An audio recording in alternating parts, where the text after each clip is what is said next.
Hello and welcome back to my channel. Of course, we are going to be reviewing the new Kanye and Dolla ign collab album, Vultures, Volume 1? Question mark?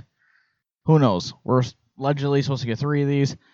I'm not holding them to it, so this might just be the first Vultures. But anyway, so Kanye is back, and not really going to talk much about the controversies. Everybody knows it. Here to talk about the music, but despite the controversies, I had really low expectations for this project. It wasn't just because of the controversies, but because I had heard the snippets, I had heard clips. I listened to like one of the first listening parties. I don't know. At that point, I didn't think the project was even coming out, so I listened to and I skimmed through it. And some songs were okay, but I don't know. I had just super low expectations. I really didn't think that this album was going to be very good. And I was somewhat impressed. Definitely not as much as I could tell a lot of people were. There are people absolutely praising this album and saying that it's the best thing ever, which I find nuts. I don't know. Listen to literally any other Kanye album, and this is clearly worse than that.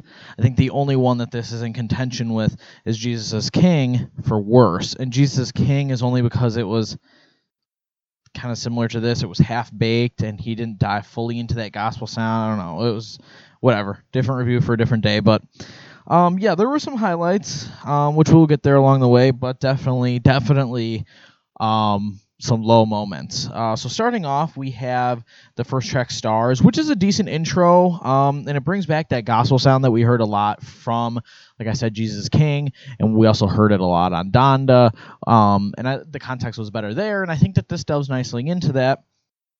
And it's just, I think, a good callback to those and where he was at that time. And it's just a good way to open the LP. I like the sample from Dejan's Good Luck that's used as well throughout. I thought that was really interesting, especially because Dejan is a much smaller artist, but Kanye is very eclectic when it comes to his sample choices. So that's probably my favorite part of the song. Transitioning nicely into the next song, we have Kanye rapping pretty introspectively about his ex-wife Kim. The one thing about this project as well is that Kanye, I feel like, raps a lot to Kim. We got that a lot on Donda, but I feel like it's almost more here. Maybe it's because this is a shorter track list, but yeah, he raps a lot to her. But this is the one track that is explicitly to her, saying that she's the key to his life or whatever, and yeah, I think the Ty's chorus is pretty, it's good, but it's pretty short, and the outro features this singer who I'm not familiar with called India Love, and I really didn't like it. I think that her voice was pretty scratchy, and it just really doesn't add much to the song, so I wish that literally anyone else could have been on the outro. I think that Dolla ign was doing perfectly fine on his part of the song, so it should have just been him. But whatever. Track 3, Paid, feels like something that you could hear, I feel like, in a nightclub. It's got a very bumping, heavy thumping bass to it, and I don't know, it really doesn't have much to say lyrically. The chorus is really repetitive, and I'm not a big fan of Kanye's performance on here, especially that really screechy Roxanne that he does multiple times throughout the song. It's I get that he's referencing the song Roxanne, but it's just I don't know, a lot of moments on this album, I'll just state it here, a lot of moments on this album, we get sort of rehashings of moments on Yeezus where Kanye is doing these really scratchy or super high voltage, not as high voltage as Yeezus, but he's almost trying to do Yeezus again on some moments, but unfortunately, it just doesn't work. And I think that that's one of these moments, and I just really didn't like it. I find it to be really annoying. But really, the only saving grace on this track is the production. That's about it. Yeah, not a huge fan of this song. Talking is a massive moment for Kanye's discography as a whole, as this is the first moment where we get him and his eldest child, Northwest, on a song with him, and she is rapping. And although I think she's like 10 or something, she's like 10 years old.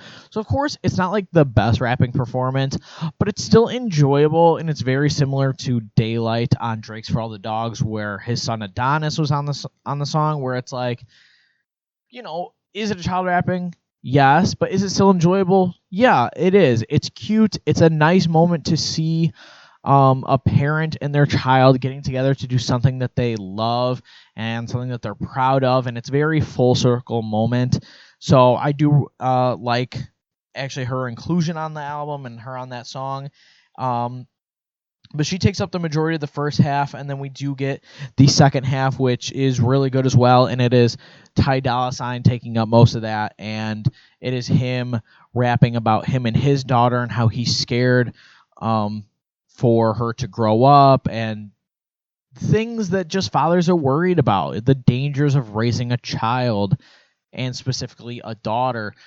So I really like that, and I think it's really well done. It's very reminiscent of Kanye's 2018 song Violent Crimes from his self-titled project. And that's, I feel like all I have to say about that. I do really like the hooks for both sides of the track. I really like the loud and abrasive contrast of the first hook that samples, I believe it's like a cheerleading video, and then a James Blake sample. So I like that. I like just the contrast of the yelling and then the very soothing singing. But yeah, that I was surprised. I was surprised how much I liked that song. Maybe that's a hot take. I don't know. To me, this is one of the better songs on the project. But yeah, I didn't listen to a lot of the snippets from the album, like I said. Like, I listened to some here and there. But the next song, Back to Me, I did hear, and I'm very happy that it got released. It has a really nice verse from Freddie Gibbs. I like the vocal sample from, I just looked at the year, the 90s movie Dogma from Kevin Smith. No. Yeah, Kevin Smith. But the Jay and Silent Bob movie, and it's just, I mean, it's not like some spectacular concept or anything, just the rappers going on about how women will come back to them because of how great they are. It's really catchy, the production is really good, and like I said, it has a really good Freddie Gibbs verse on the end, and yeah, that's really all there is to say about that. I fucking hate, though, the annoying, repetitive vocal chop on Hood Rat. I see a lot of people praising it and saying that, oh, it's like Yeezus. It's like, yeah, it's like Yeezus, but it's fucking worse. Like, it's awful. It's bad. It's dog shit. I really don't like it. It just feels like Kanye is rehashing old shit, and this is so much more annoying. I used to hate On Sight when Yeezus came out, and I hated it until honestly maybe about like a year ago. I never liked it. I haven't always hated it, but I just didn't like it. Like, now I do. Now I like it, and I understand it. But this, I don't get it. I don't get it. It's not good. That Hood Rat is so annoying. I hate it. I wish it was gone. I don't like this song. In my opinion, it's the sole purpose for me disliking the song.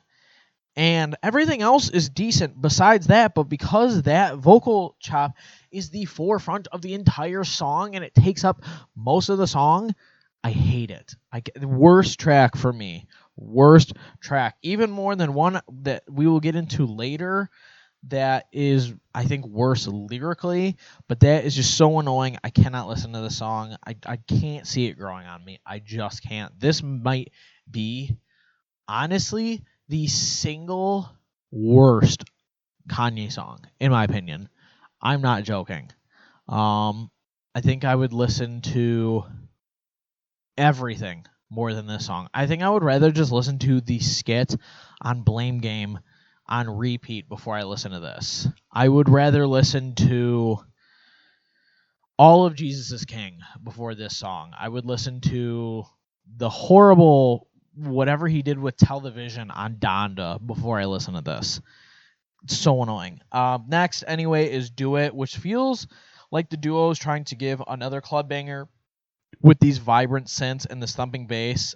Instrumentally, it isn't anything new or crazy again, but it's still pretty enjoyable, and it's definitely a fun listen. I wouldn't have imagined, though, we would get a collaboration between Kanye and YG. YG and Ty Dolla Sign have worked together before, but honestly, that those two was like a really interesting mesh, and yeah, I think that they do well together in this atmosphere, and it's definitely welcome. I could see them working again after this, and yeah, pretty enjoyable. The album delves a little bit more into that classic Yeezus sound with Paperwork. The distorted synth chords match the extremely heavy bass. It's a nice throwback in this moment. I know we talk a lot about already with the throwback to the Yeezus sound, but I think this is actually kind of a nice moment. This one's not too bad. Doesn't feel like it's biting too much. Quavo is another really unexpected collaborator that just I wouldn't have guessed him to be on this song, but again, like a lot of people are saying, I think he's the best part of the song. His outro is pretty nice. Yeah, it's really smooth, and yeah, I just think he rounds out the track really nicely.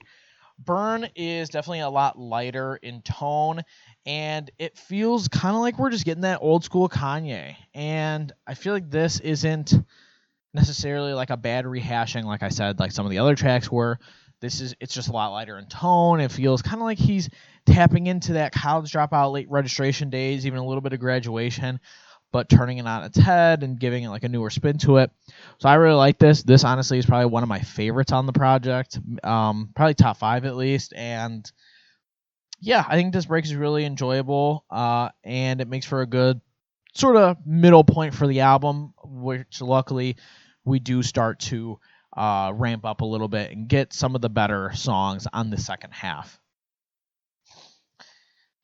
We do get a really strong collide of collaborators with Kanye, Ty Dolla Sign, Travis, and Playboi Carti, which I see a lot of people, liking the song. There is another better Playboi Carti appearance, but honestly, this song is pretty, I guess disappointing. The Travis verse isn't that good.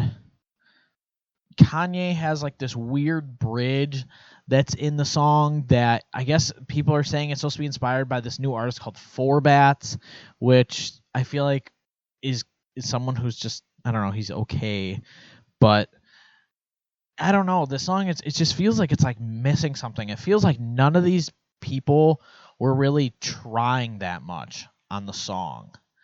And I feel like the only reason this song is big is because Travis Scott and Carti are on it, but mostly because of Carti. I feel like I said, Travis is towards the later end of the song, and he just really doesn't have a memorable performance. Pretty disappointing. Yeah, I'm just glad Carti's on most of this because he's just on kind of a run with his recent performances and features and whatnot. So glad that he's there, because otherwise this track wouldn't be a big visit back for me. The title track, Vultures, has grown on me a little bit. I do wish that when we got, right before the album dropped, we got the Havoc version of the song, which featured a little bit different of an instrumental. It also had a little Dirk verse. And while I'm glad we got the Dirk verse, I really wish we got the Havoc production. The production we got on the album and on the single isn't the worst. It just could be better, and I feel like it's really missing something. It's missing... It just feels very empty in a sense. But besides the really cringy lines, like the "How could I be anti-Semitic? I just fucked a Jewish bitch," or "She's Russian, beat the pussy up for Ukraine." I think that's a Ty Dolla Sign line. Those lines are still horrible, and they're really... it's almost like embarrassing to listen to those lines, especially Kanye's line, like the anti-Semitic, "I just fucked a Jewish bitch." It's like, really, dude, you're like 20 years into your like into your career and like you're saying shit like that, like that's something like, I don't know, like a brand new rapper would say nowadays, because it's like shocking. It's like, I don't know. It's kind of just embarrassing, like I said. But yeah, the song is okay. Pretty middle of the road. Yeah, I don't know. But who would have thought that the biggest highlights in a, not only on a Kanye album, but on a 2024 Kanye album would be a Rich the Kid feature on Carnival. This song, I would probably attest to it being the best on the album. There's a couple other ones in contention. Like I said, Burn, I would say, is close. There's another one coming up. But yeah, dude, Rich the Kid's energy on this is crazy. It's very reminiscent of his 2016, 2017 run. And it's just really fun. I think it's a fun song. It's, again, instrumentally, it's very reminiscent of the New York drill sound. And it is definitely a sort of stadium song. I could see this easily being like one of the biggest songs. Right now, I think it is the biggest song on the project. Of course, probably again, thanks to Cardi. Although I do see a lot of people talking about Rich the Kid, so it's not like he isn't also to blame for how big the song is getting. But yeah, besides Back to Me, this might be some of the best songwriting and clever bars. Because this album it's not really full of memorable lines, but this song I feel like does finally have some. But yeah, I mean, like I said, this has to be easily one of the best.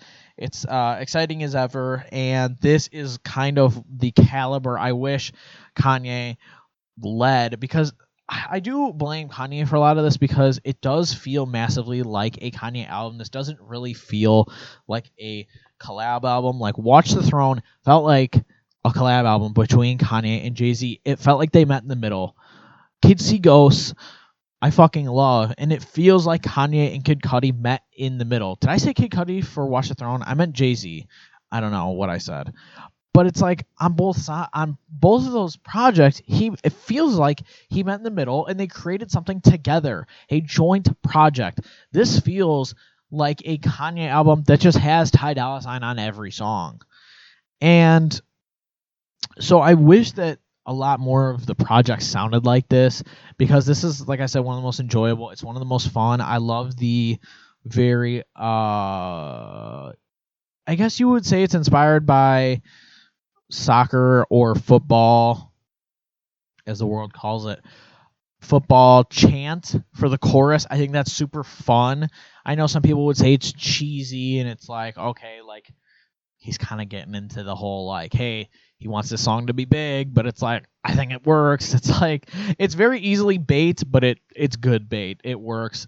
Super catchy, but whatever. Beg Forgiveness is, I feel like, sort of a spiritual follow-up to 2016's Waves that was on The Life of Pablo, where you have Chris Brown on probably like 75% of the entire song.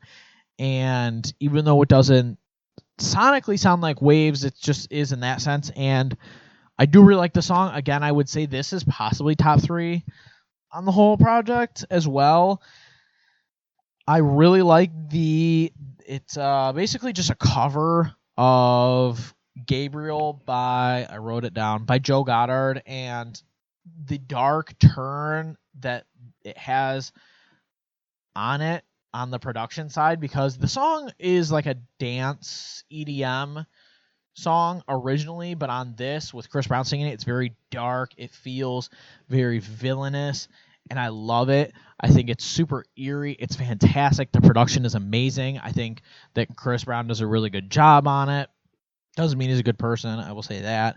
But yeah, I do think the only thing that's missing is that in the original song, you have the singer who is featured on it, who does this like calling for Gabriel, which the song gets its title from, and it's just really long, like outstretched vocal that she does. And I'm really disappointed that Chris didn't do that on this, because for one, Gabriel is, I believe, one of the angels, or like the saint's name from the Bible, so it would have kind of been a nice reference back to the last 2 Kanye albums, been in that sense, even though obviously he's very off that.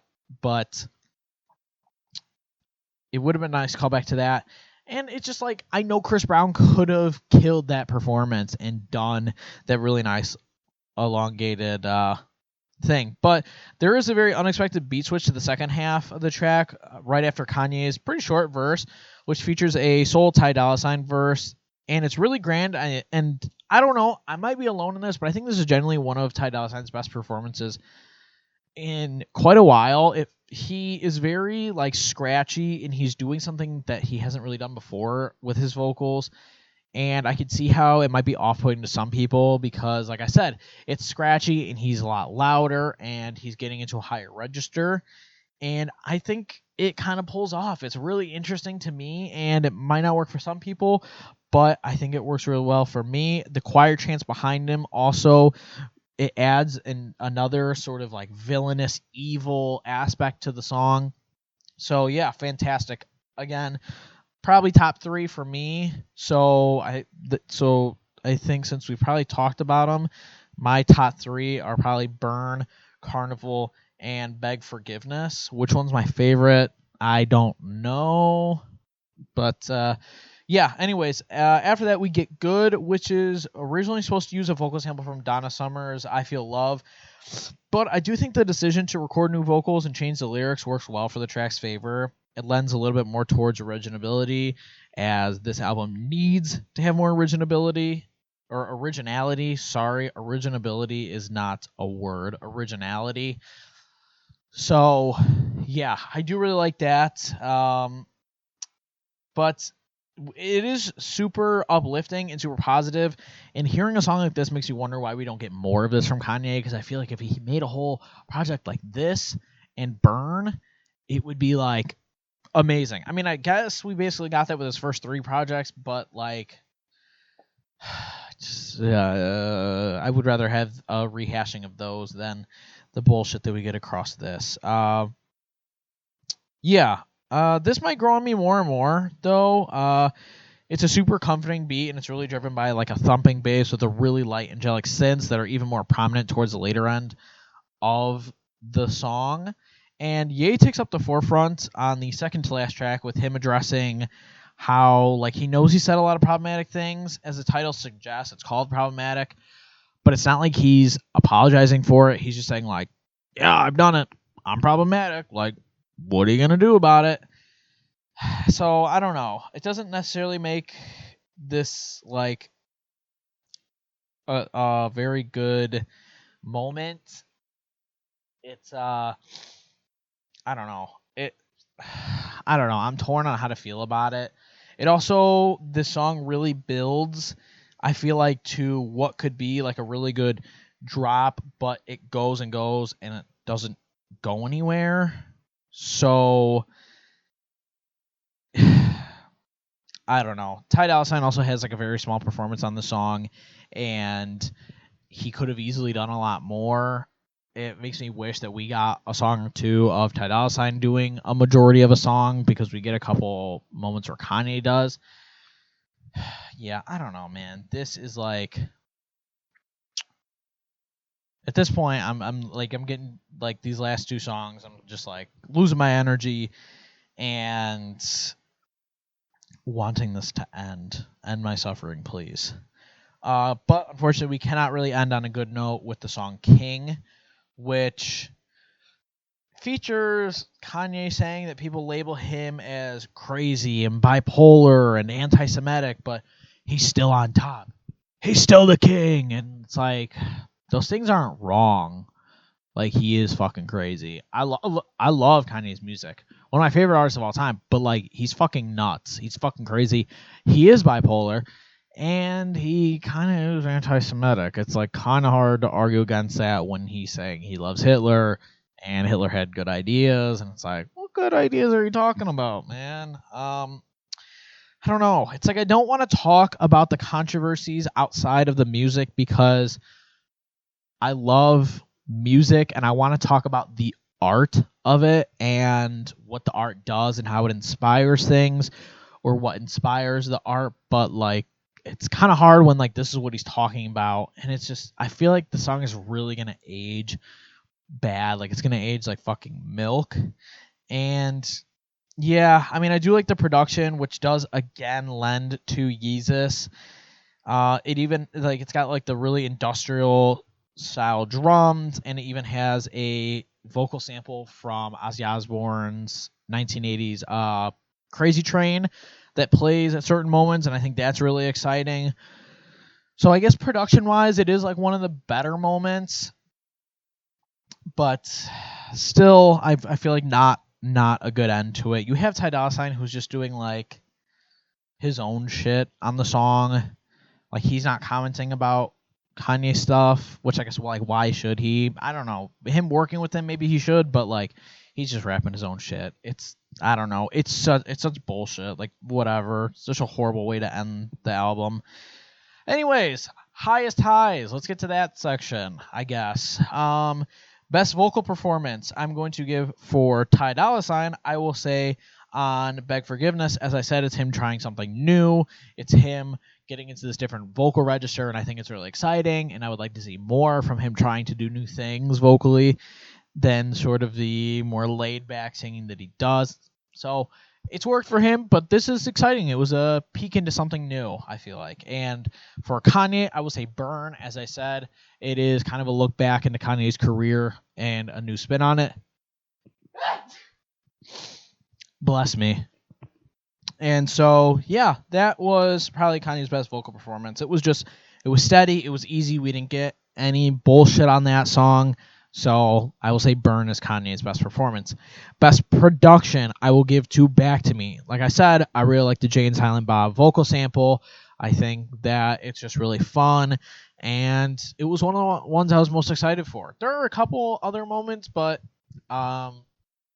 mixing sucked. So on most of the album, so that one was pretty good.